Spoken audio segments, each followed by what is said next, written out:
El tema es sobre el síndrome coronario agudo.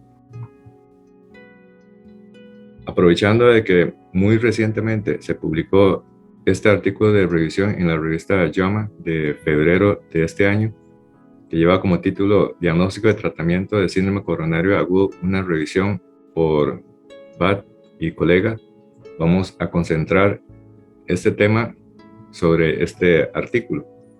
Y el artículo divide en los siguientes apartados.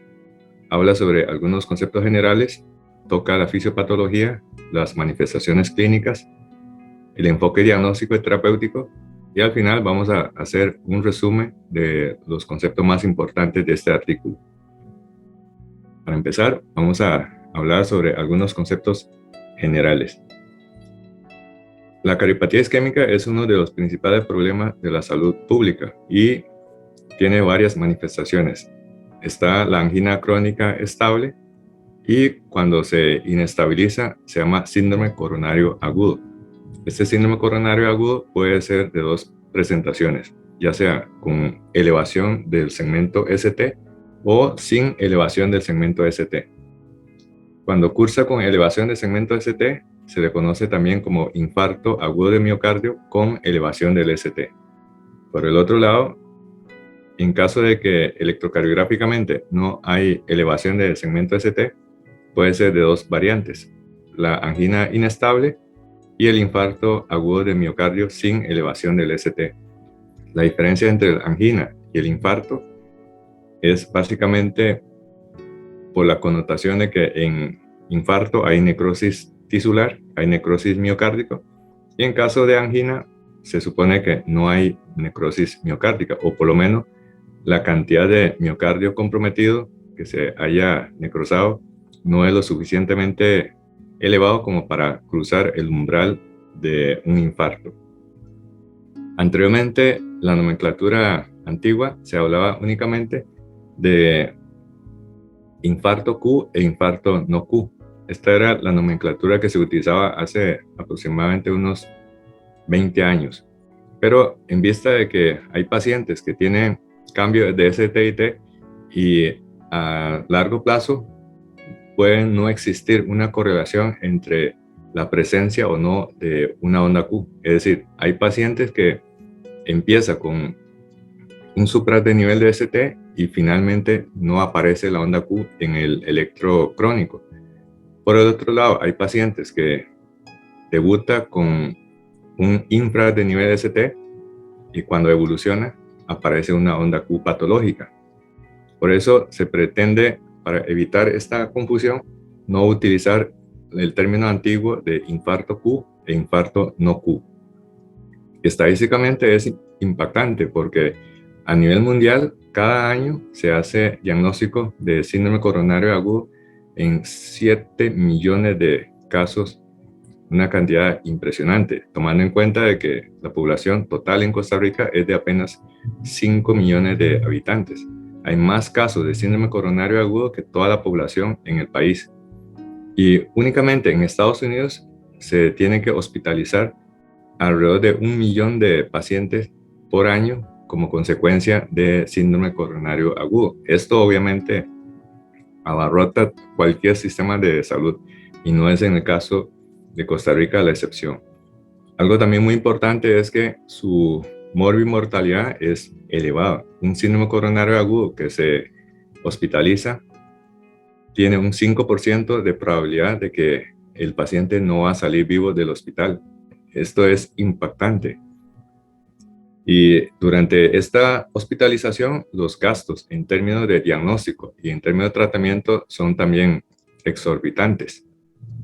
A nivel mundial, según las estadísticas de la Organización Mundial de la Salud, la enfermedad del sistema circulatorio representa un 29% del total de todas las causas de fallecimiento. Prácticamente 1 de cada 3 personas que fallece en el mundo se debe a enfermedades cardiovasculares. La tendencia a la mejoría de los resultados no va paralelo en todos los países. En los países desarrollados hay una declinación gradual de tanto la incidencia como de la mortalidad. En cambio, en los países de ingresos medios bajos, la incidencia va aumentando y paralelamente también la cantidad de fallecidos. ¿Qué pasa en el caso de Costa Rica? Interesantemente, el 2 de noviembre del año pasado, el Instituto Nacional de Estadística y Censo, INEC, publica a raíz del Día de los Difuntos una estadística de cuál ha sido el perfil de fallecimiento en Costa Rica. En el año 2019, observe que el infarto agudo de miocardio fue causa de 1.486 fallecimientos. Bastante parecido en el año 2020, con 1.433 fallecidos.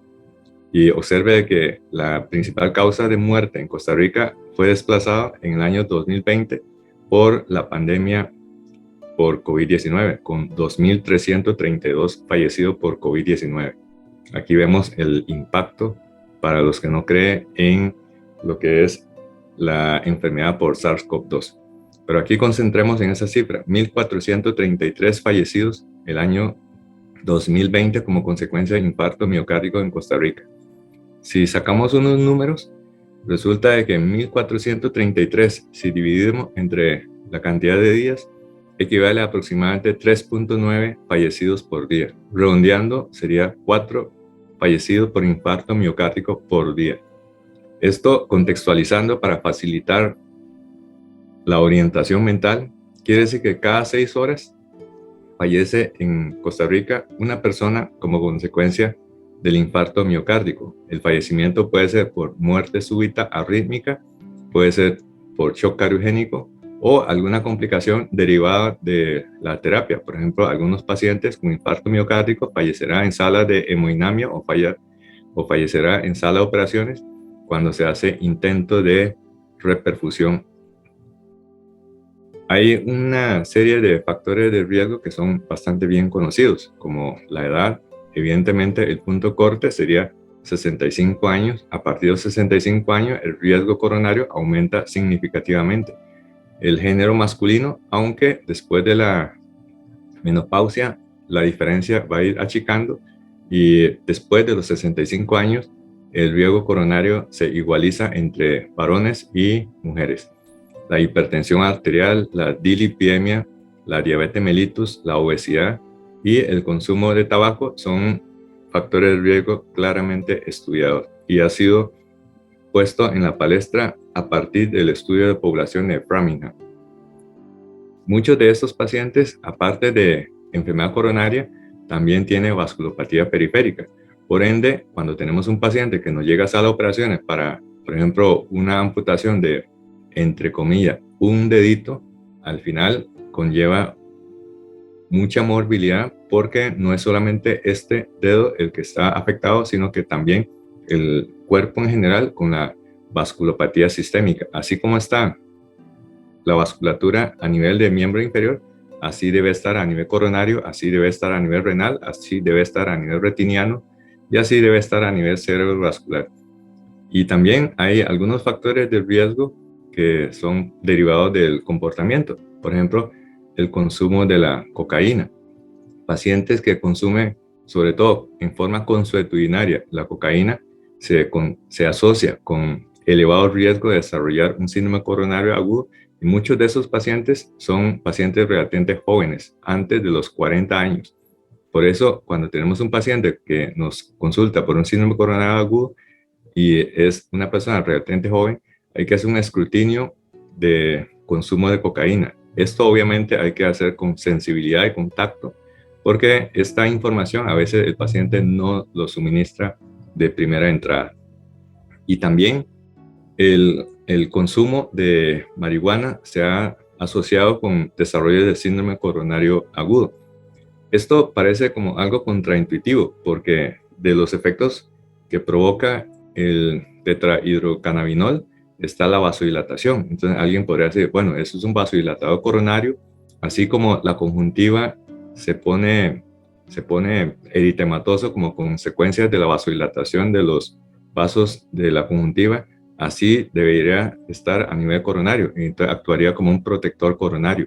Sin embargo, ha sido bastante estudiado este tema de consumo de marihuana con síndrome coronario agudo y hoy en día se sabe que el consumo de marihuana aumenta el riesgo de desarrollar síndrome coronario agudo, y en esta publicación clásica de 124 pacientes que refirieron haber consumido marihuana, observe que algunos incluso consume en forma consuetudinaria diariamente 17.7%, y algunos consume esporádicamente y en otros en forma muy esporádica. Pero los pacientes que desarrollaron síndrome coronario agudo con historia de consumo de marihuana, la mayoría de ellos refirieron haber consumido marihuana 1 hora antes del inicio de los síntomas. Ahora, alguien podría preguntar, ¿y cuál es el efecto biológico entonces de la marihuana para precipitar esto? En realidad no es solamente tetrahidrocannabinol, sino que concomitantemente hay un montón de sustancias que viene junto con la, la marihuana, y algunos de ellos inclusive se asocia con comportamiento. Por ejemplo, el que consume marihuana también muchas veces consume concomitantemente cocaína, como en este caso. Observe que este fue un laboratorio tóxico de orina. Ese paciente tenía detección de cocaína y de cannabinoide en la orina. También consume benzodiazepina. Entonces, no es únicamente el tetrahidrocannabinol, sino que también asociado existe también comportamientos de riesgo. Y hoy en día sabemos de la asociación entre síndrome coronario agudo con la enfermedad de SARS-CoV-2. Esto causa un estado de inmunotrombosis, y algunos pacientes relativamente jóvenes que no tienen antes de contraer COVID factores de riesgo coronario desarrollan síndromes coronarios cuando está recuperándose de la enfermedad por SARS-CoV-2. Vamos a ver la fisiopatología. En el artículo habla de forma bastante clara sobre la fisiopatología, y desde el punto de vista fisiopatológico sabemos de que el corazón paradójicamente recibe todo el gasto cardíaco, pero no todo el gasto cardíaco va a perfundir su miocardio. Cerca de un 5% del gasto cardíaco sale a través de las coronarias derecha e izquierda para autoperfundir al corazón. Y si hay una obstrucción, generalmente en las grandes ramas epicárdicas se va a producir una isquemia distal a la obstrucción, y esto va a generar entonces la fisiopatología de la cardiopatía isquémica. Y si esto persiste, evolucionará hacia necrosis tisular, es decir, hacia el infarto. La coronaria, como cualquier otra arteria, tiene sus respectivas capas. Tiene el endotelio, tiene la capa de músculo liso y tiene la capa de adventicia, en donde está la vasa vasorum, y todo esto determina el diámetro de la luz de la arteria. Esta arteria se va dañando con el paso de los años y dependiendo de la magnitud de la exposición de los factores de riesgo, siendo uno muy importante la acumulación de colesterol en el espesor de la arteria. Ese es el fenómeno de la aterosclerosis. Y esta aterosclerosis, o sea, la protrusión de este ateroma va a ir estrechando el lumen, pero llega un punto en que se produce la ruptura de esta placa, y la ruptura de la placa conlleva la activación de la cascada de coagulación, inicialmente por las plaquetas y posteriormente el resto de la cascada de coagulación, generando un tapón que causa una obstrucción al flujo sanguíneo. Esta es la mayoría de las veces. Aproximadamente un 60% de los eventos coronarios agudos se debe a una ruptura de la placa. Por el otro lado, también existe otro fenómeno que es la erosión de la placa. No hay exactamente una ruptura de la placa con salida del núcleo trombótico, sino que hay una erosión en la parte, generalmente en el domo de la placa, con erosión, y esto causa una obstrucción. Generalmente es una obstrucción no total, como sí ocurre en una ruptura de placa, donde hay una erosión, una obstrucción prácticamente total, y esto condiciona generalmente un síndrome coronario agudo que puede ser con o sin elevación de ST. También en algunos casos está la aparición de nódulos calcificados, que realmente es la continuidad, es un continuum de lo que es el fenómeno de la aterosclerosis, y esto representa un 5% de los casos de enfermedad coronaria. Esta patología es bastante importante porque al ser placas de calcio que están duros, hace que para el hemodinamista le resulte mucho más difícil hacer la dilatación para repermeabilizar. También hay un porcentaje bastante más pequeño en donde la coronaria está relativamente sana, pero por un problema de disfunción, generalmente de endoteliopatía, hay vasoespasmo. En algunos casos también puede haber disección de la coronaria. Esto puede ocurrir, por ejemplo, durante la manipulación en un cateterismo, o pacientes que hayan tenido una enfermedad de colágeno, que en algunos casos puede haber disección espontánea. Y embolia también, algunos materiales como placa de calcio, esto es especialmente en pacientes que tienen enfermedad de la válvula aórtica, por ejemplo, durante una cirugía cardíaca o durante la implantación de una válvula aórtica por la técnica de TAVI, puede embolizar y causar obstrucción. Entonces, en resumen, podemos decir que estos son los distintos tipos o mecanismos para causar la obstrucción del flujo sanguíneo. Puede ser ruptura de placa, erosión de la placa, nódulo de calcificación, espasmo coronario, disección de la coronaria, embolia coronaria, o esto que se llama minoca. Ahorita vamos a ver qué es eso de minoca. Entonces, sumado a esto, vean que la mayoría es por ruptura de placa, una cuarta parte por erosión de placa, 5% por nódulo de calcificación y un 1% para espasmo, para disección y para embolia. Y hay un 5% de este trastorno misterioso que se llama minoca. Ahorita vamos a ver qué significa esto.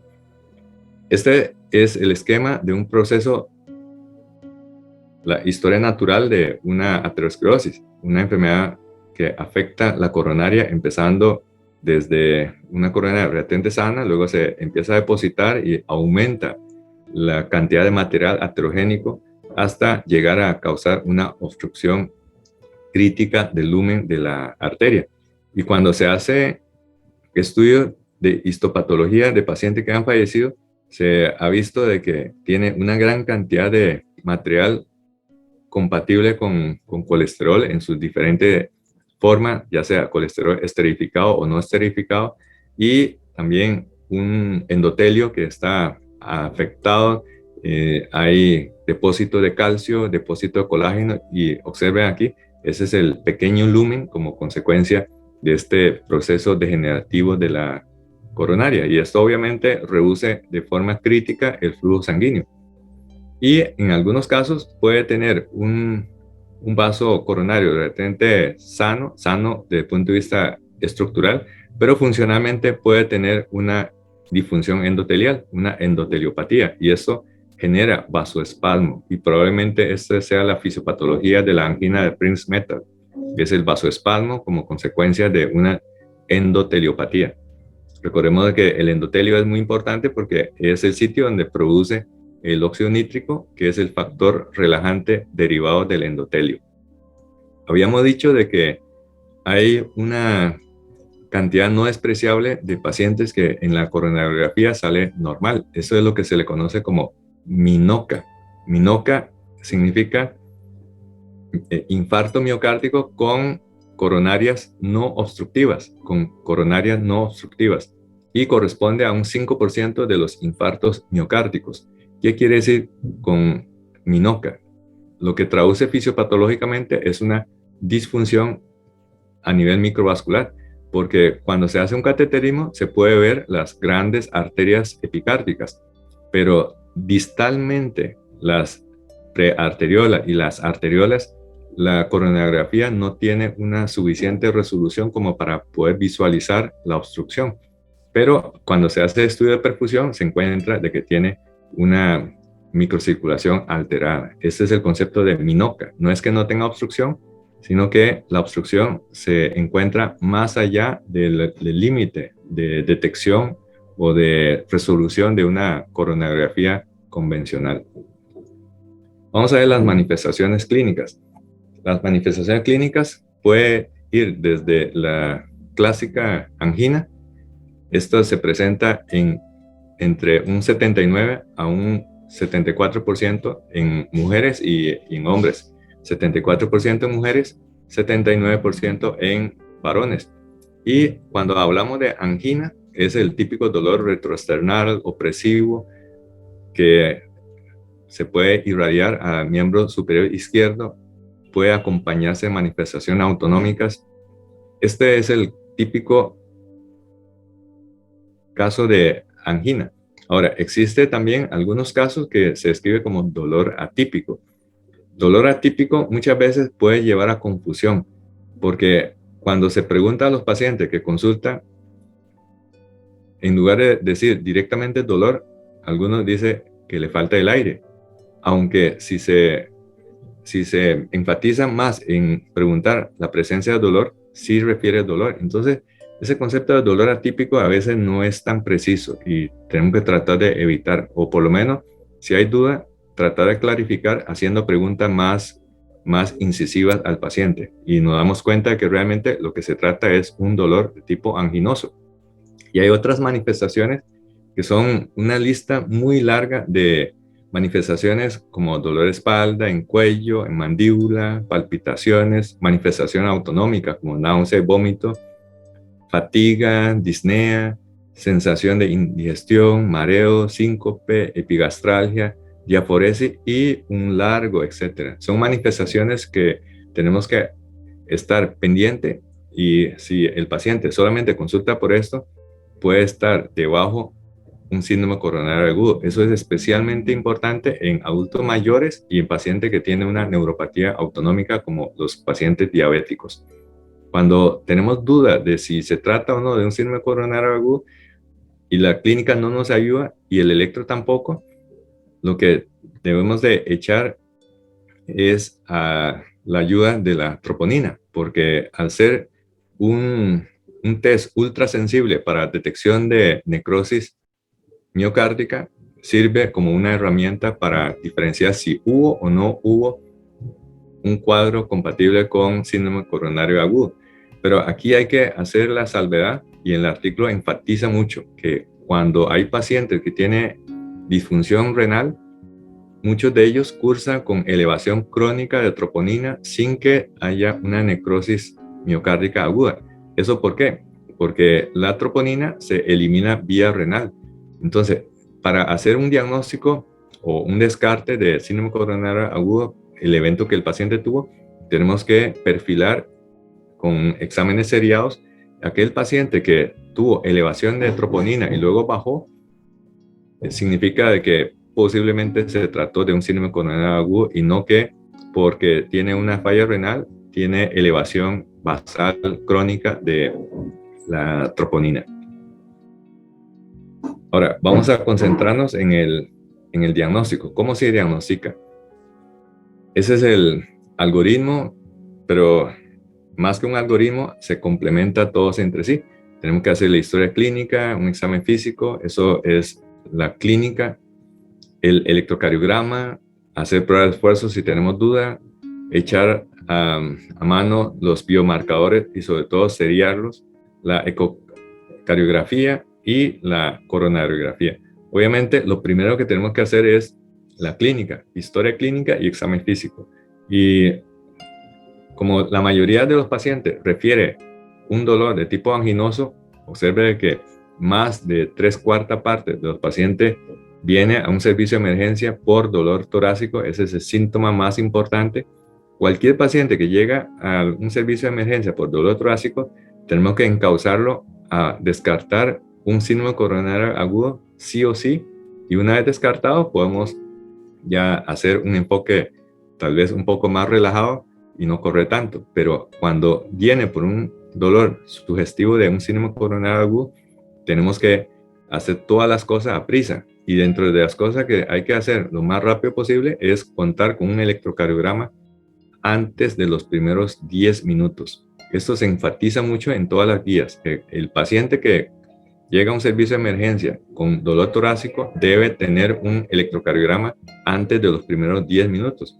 ¿Por qué? Porque el electrocardiograma es un estudio que está disponible fácilmente y nos permite diferenciar si existe o no esto, que es la fisiopatología y la electrofisiología de una enfermedad isquémica del corazón. Cuando se tapa un vaso coronario, se producen cambios que son histológicos y cambios electrocardiográficos. Hay una zona, un núcleo central de necrosis, aparece como una Q patológica, una zona más periférica que es de lesión, que básicamente se manifiesta por desnivel de ST, supra o infradesnivel, y aún más periférica hay una zona de isquemia en donde se va a manifestar por inversión de la onda T. Muchas veces estos tres cambios pueden coexistir y evoluciona rápidamente en forma de un continuo. Acá podemos ver un paciente que consultó por un dolor torácico típico, se le hizo este electro y ahí ustedes pueden ver que tiene un supra de nivel de ST. Entonces, se trata de un síndrome coronario agudo con supra de nivel de ST. Por el otro lado, acá tenemos otro paciente con un síndrome coronario agudo, pero no hay un supra de nivel ST, tiene cambios inespecíficos de la onda T en la cara inferior y se catalogó como un síndrome coronario agudo, pero con infra de nivel de ST o también sin supra de nivel de ST. Pero el electrocardiograma no siempre nos despeja todas las dudas. Por ejemplo, este paciente había tenido un cuadro de dolor anginoso, llegó al servicio de emergencias, se le hizo este electrocardiograma, el dolor va y viene, pero no era de características como muy claras. Entonces, ¿qué hacer cuando tenemos una duda como esto? Entonces, para clarificar, tenemos que poner al paciente a una prueba de esfuerzo, una prueba de esfuerzo. Eso sí, la prueba de esfuerzo está contraindicada para paciente que tiene un síndrome coronario agudo. Si el paciente ya no refiere dolor y está con varios días de estar completamente asintomático, vale la pena hacerle una prueba de esfuerzo. Este paciente que tenía este electro, luego se sometió a una prueba de esfuerzo y la prueba de esfuerzo reveló de que ese paciente sí era de cardiopatía isquémica. Aquí, cuando se hace la prueba de esfuerzo, observe que hizo un supra de nivel ST en la pared inferior con cambios recíprocos de infradesnivel en la pared lateral. Incluso también se ve los cambios a nivel de las precordiales derechas. Entonces, hay muchos cambios en este electro. Estos cambios fueron durante la prueba de esfuerzo. Inclusive, cuando se dejó el paciente en reposo, los cambios persistieron. El paciente incluso hizo una bradicardia. Vea que eso fue a los 2 minutos después de haber finalizado la prueba de esfuerzo. Se tuvo que parar la prueba de esfuerzo por esos cambios dramáticos en el electrocardiograma. Entonces, esto revela la importancia de hacer la prueba de esfuerzo cuando tenemos dudas. El electro que se hace en emergencia es un electro de reposo.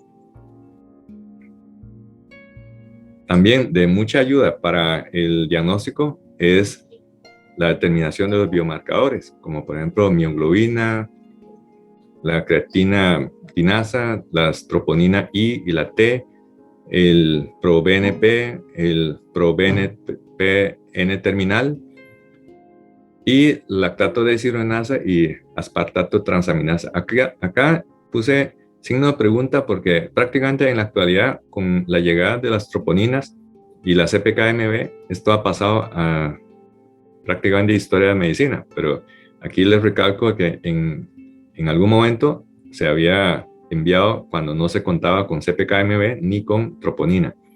Y estos biomarcadores, para poder subir, necesita la presencia de necrosis o de disfunción grave de la membrana del miocardio. Y cada uno de estos biomarcadores tiene una cinética muy particular de subida y de bajada, dependiendo si fue reperfundido exitosamente o no fue reperfundido exitosamente. El área bajo la curva es la cantidad de miocardio necrosado. Obviamente, cuando hay reperfusión, el área bajo la curva es menor en comparación con cuando no hay reperfusión. Y también cuando se reperfunde, hay un pico muy temprano, muy precoz de los biomarcadores y cae rápidamente.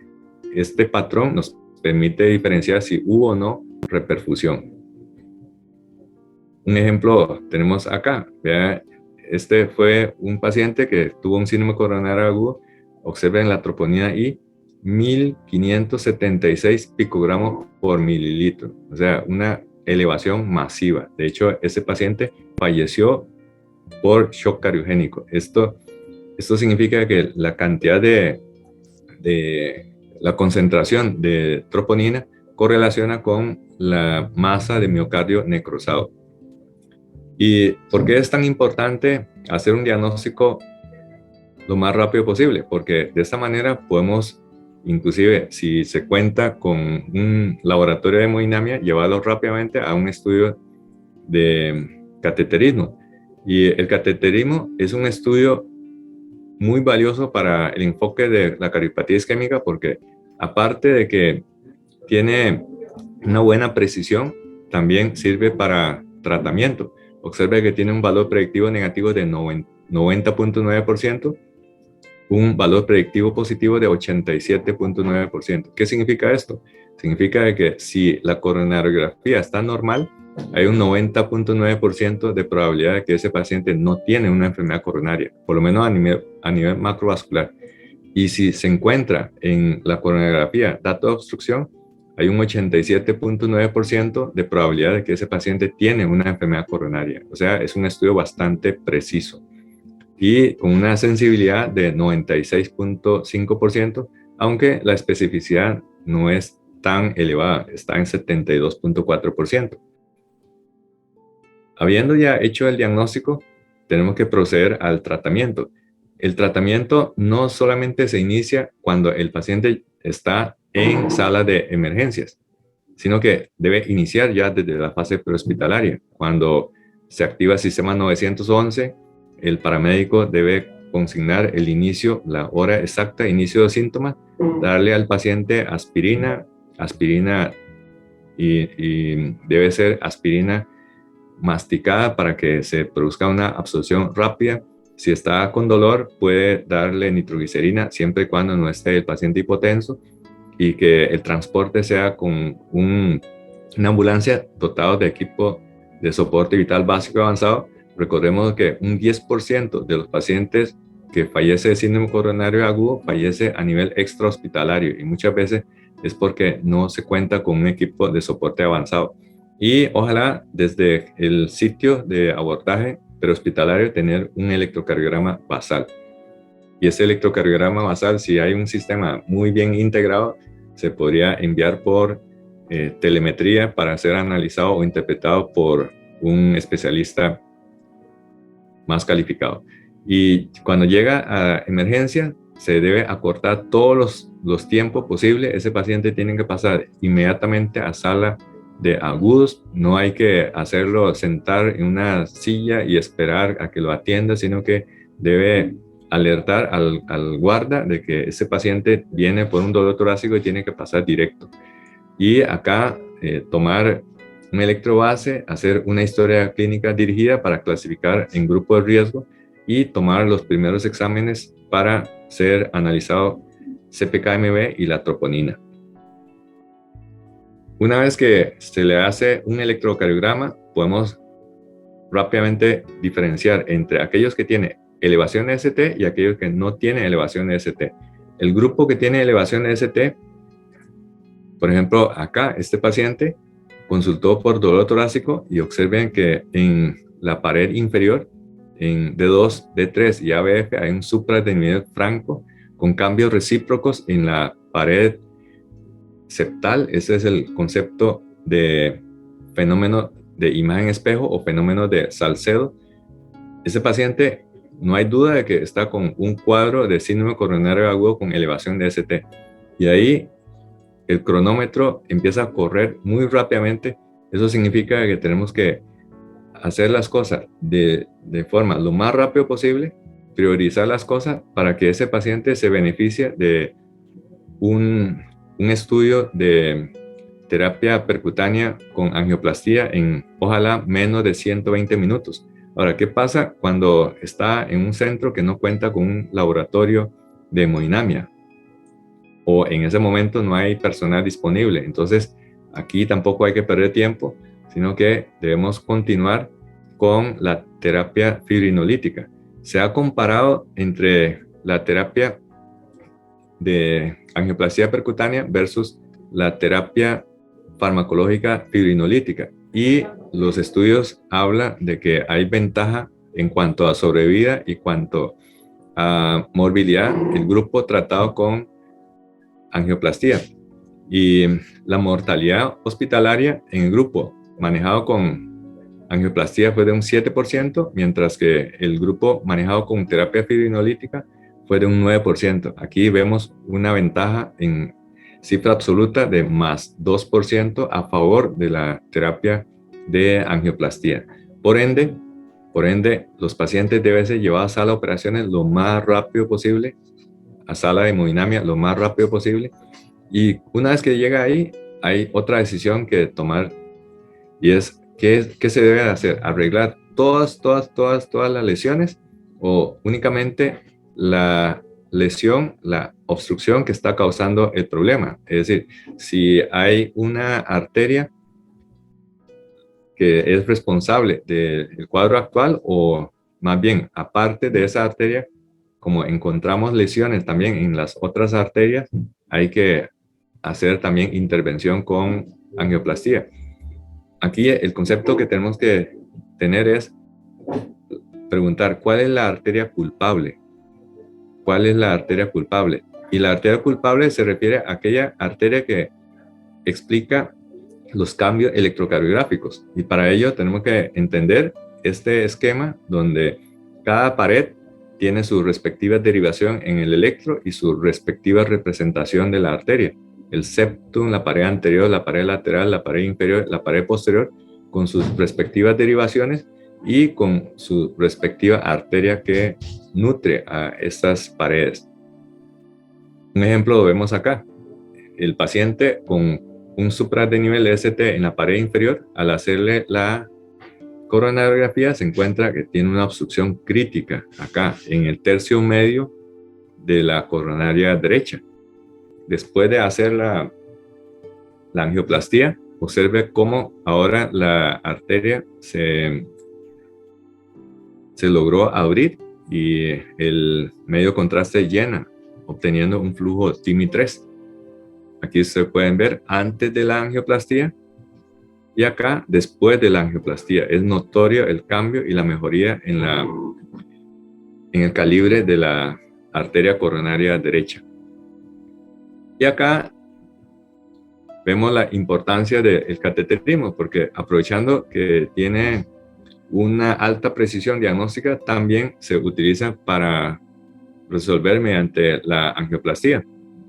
Y después de angioplastía se suele continuar con la colocación de un stent. Es un aparato que se expande con un balón y generalmente está hecho de una aleación de níquel o titanio, muy utilizado el nitinol.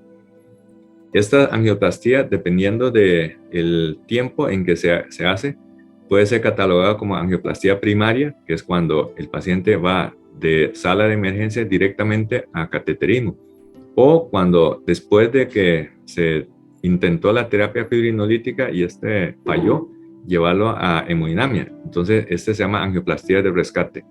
Y luego, generalmente después de una semana, se llamará angioplastía diferida. Generalmente la angioplastía diferida se aplica ya para el paciente que ya sea está en un estado de angina ya estable, o cuando el paciente se programa en forma ambulatoria para hacer el cateterismo. Existe varias formas de angioplastía. Está la que solo se hace la angioplastía, ahora prácticamente no se utiliza, cuando se coloca un stent, ese stent puede ser no medicado o medicado. En la actualidad prácticamente todos los stents que se colocan están medicados. Y este material, el nitinol, soporta el colapso agudo de la arteria, pero también constituye un material trombogénico y que hay que evitar que se forme trombo. Por eso hay que antiagregar y anticoagular. Por el otro lado, como es un material en un cuerpo extraño, induce la proliferación neointimal.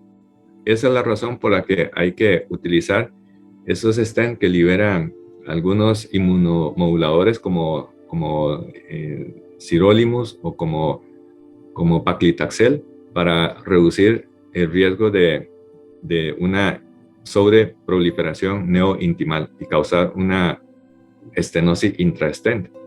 Hoy en día, el cateterismo la mayoría de las veces se está haciendo por vía radial. Hay menos complicaciones de sangrado grave, aunque el riesgo no es de cero, pero se ha disminuido mucho los casos de necesidad de intervención por hematoma retroperitoneal o hematoma grande a nivel de la ingle.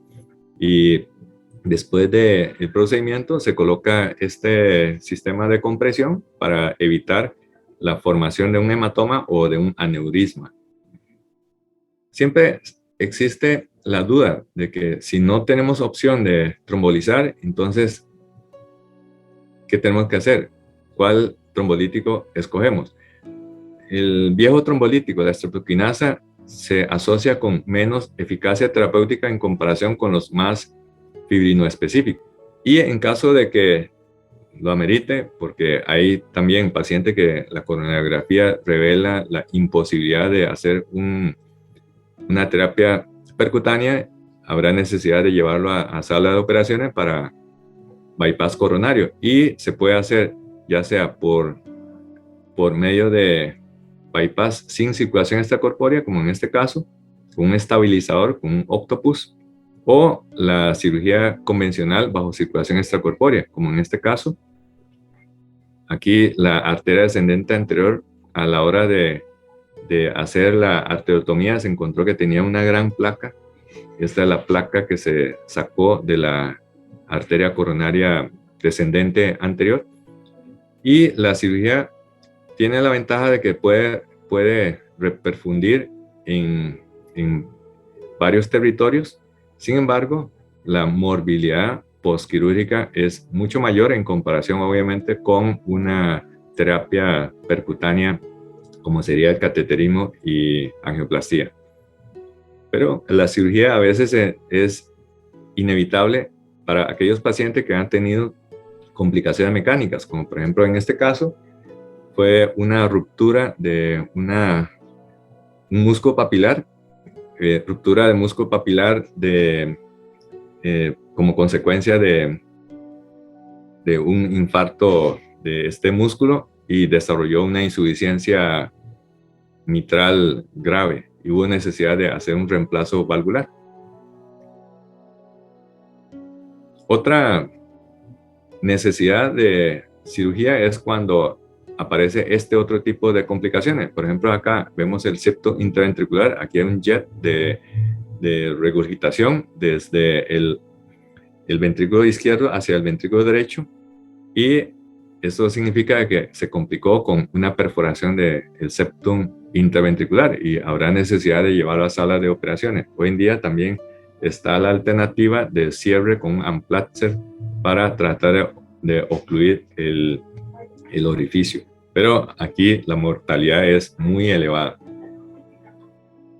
Algo que no debemos de olvidar es que estos pacientes, todo lo que se ha hecho es para el síndrome coronario agudo con supraadenitis ST, pero hay otras cosas que hay que complementar, que serían todas las otras medidas que se utilizan para los pacientes sin elevación de ST.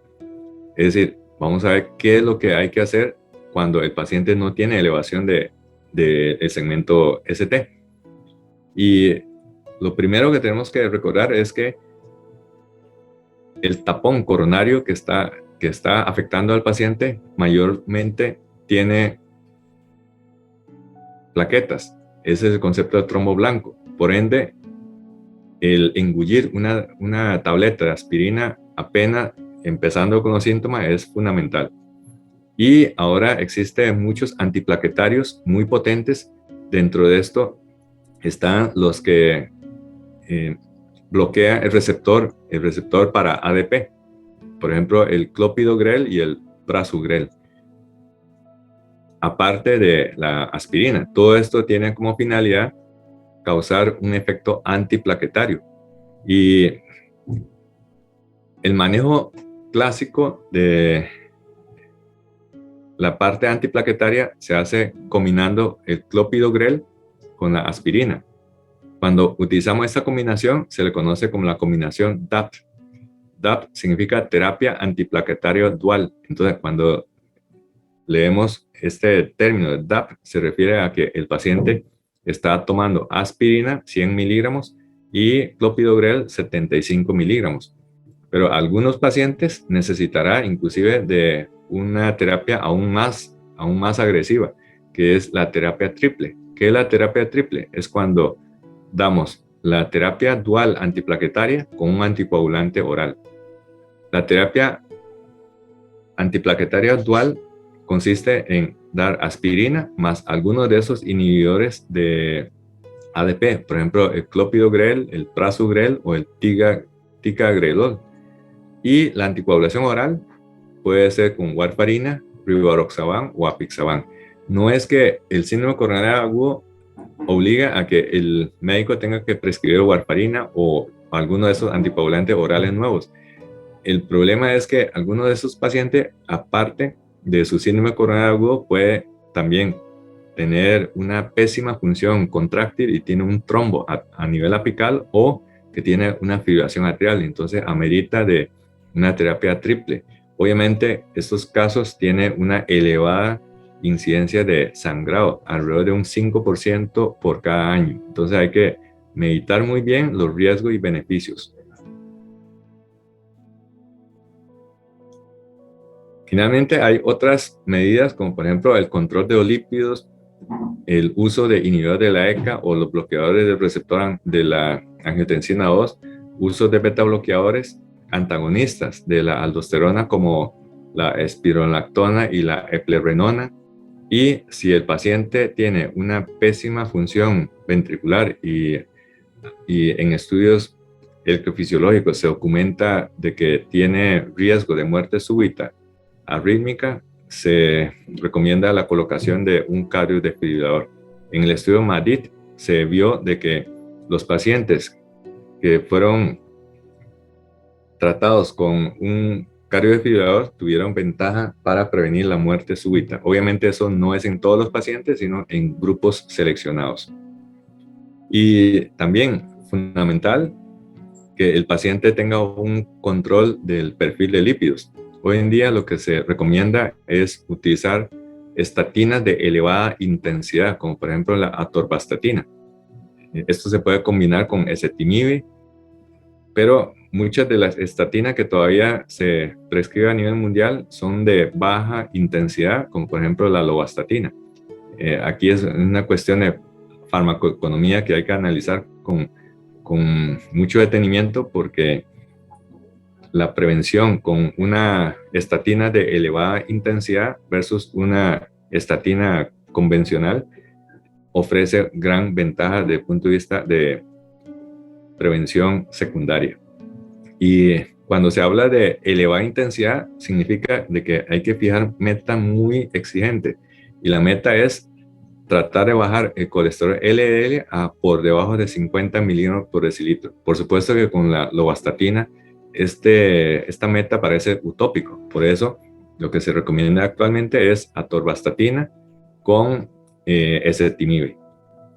Y sin olvidar de que todas estas cosas no son muy efectivas si no se hace esto, modificar los estilos de vida para adoptar estilo de vida saludable.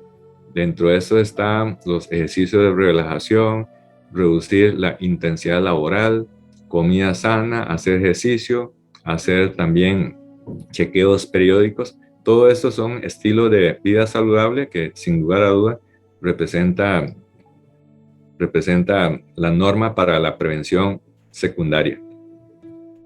Bueno, para finalizar, estos son los mensajes para llevar a casa. Este artículo es un artículo excelente. Les recomiendo de que lo lea con detenimiento. Es una compilación de muchas publicaciones